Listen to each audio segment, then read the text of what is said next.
Hello guys, welcome to our channel FC talk show. তোমাদের জন্য চলে এসেছি ইন্ডিয়ান ফুটবল রিলেটেড কিছু আপডেটস নিয়ে। ভিডিওটা স্কিপ না করে পুরোটা দেখার অনুরোধ রইল। আজ যারা এই চ্যানেলে নতুন তারা সবাই একটা করে সাবস্ক্রাইব করে দিও। প্রথমে যে আপডেটটি দিয়ে শুরু করব তা হলো মোহনবাগানকে নিয়ে। তো যতদূর খবর পাওয়া যাচ্ছে, মোহনবাগানের মিডফিল্ডার হুগো বুমো এবছর যোগ দিতে চলেছে উড়িষ্যায় একটি লোন কন্ট্রাক্টে। 6 কোটি টাকা মার্কেট ভ্যালু এই প্লেয়ারটির। অ্যাটাকিং মিডফিল্ডের পাশাপাশি রাইট উইং পজিশনেও খেলতে পারে। আইএসএল এর সর্বসেরা অ্যাটাকিং মিডফিল্ডারদের মধ্যে অন্যতম সেরা প্লেয়ার এই হুগো বুমো। তো তার যোগদানে উড়িষ্যার আক্রমণভাগ যে আরও শক্তিশালী হয়ে উঠবে তা বোঝাই যাচ্ছে। উড়িষ্যার কোচ সার্জিও লোবেরার হাত ধরে আইএসএলে তার আগমন। সার্জিও লোবেরার আন্ডারে এফসি গোয়া এবং মুম্বাই সিটি এফসিতেও খেলেছে। সার্জিও লোবেরার অত্যন্ত পছন্দের প্লেয়ার এই হুগো বুমো। এরপর মোহনবাগানকে নিয়ে যে খবরটি বেরিয়ে আসছে সেটি হলো তারা একটি নতুন প্লেয়ারকে সই করাতে চলেছে। রিলায়েন্স ফাউন্ডেশন লিগের মুথুট এফ এর সালাউদ্দিন আদনানকে। বয়স 23 বছর। লেফট উইংয়ের পাশাপাশি রাইট উইং পজিশনেও খেলতে পারে এই প্লেয়ারটি। এরপরে মোহনবাগানকে নিয়ে যে খবরটি বেরিয়ে আসছে সেটি হলো তারা 21 বছর বয়সী বাঙালি ডিফেন্ডার সায়ন দাসকে সই করাতে চলেছে।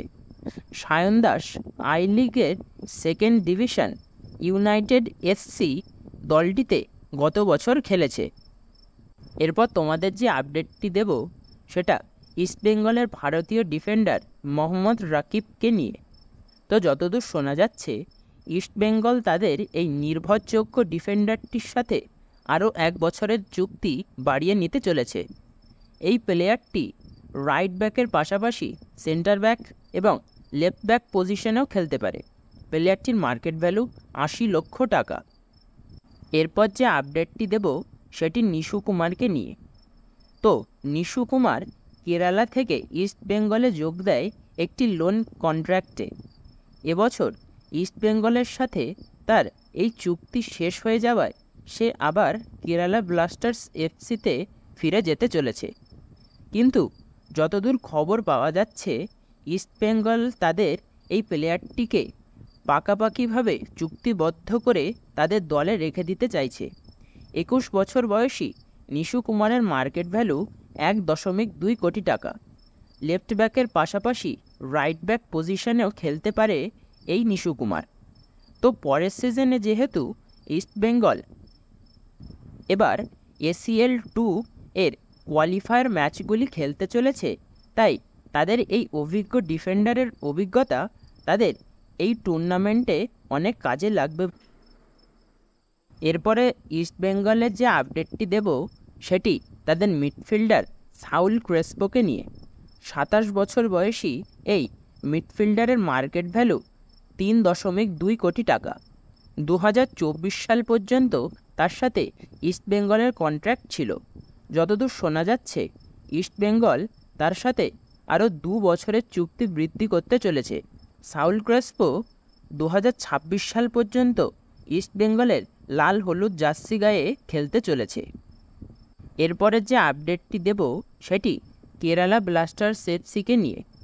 যতদূর খবর পাওয়া যাচ্ছে, 34 বছর বয়সী সুইডিশ মিডফিল্ডার ম্যাগনাস এরিকসেনকে তারা সই করাতে চলেছে। প্লেয়ারটির মার্কেট ভ্যালু 4 কোটি টাকা। ডিফেন্সিভ মিডফিল্ড ও সেন্ট্রাল মিডফিল্ডের পাশাপাশি খেলতে পারে রাইট উইং পজিশনেও। প্লেয়ারটির সাথে সুইডিশ ক্লাব জুগার্ডেনের চুক্তি রয়েছে 2025 সাল পর্যন্ত। এখন তাকে নিতে গেলে কেরালা ব্লাস্টার্স এফসিকে একটা মোটা টাকার ট্রান্সফার ফি দিতে হবে। এ বিষয়ে পরবর্তীকালে কোনো আপডেট বেরিয়ে আসলে আমি তোমাদেরকে অবশ্যই জানিয়ে দেব। আজকের ভিডিওতে এই আপডেটগুলিই দেওয়ার ছিল। ভিডিওটি ভালো লেগে থাকলে ভিডিওটিকে একটি লাইক করবে এবং বন্ধুদের সঙ্গে শেয়ার করে চ্যানেলটিকে সাবস্ক্রাইব করে দেবে। দেখা হচ্ছে পরের ভিডিওতে। Thank you.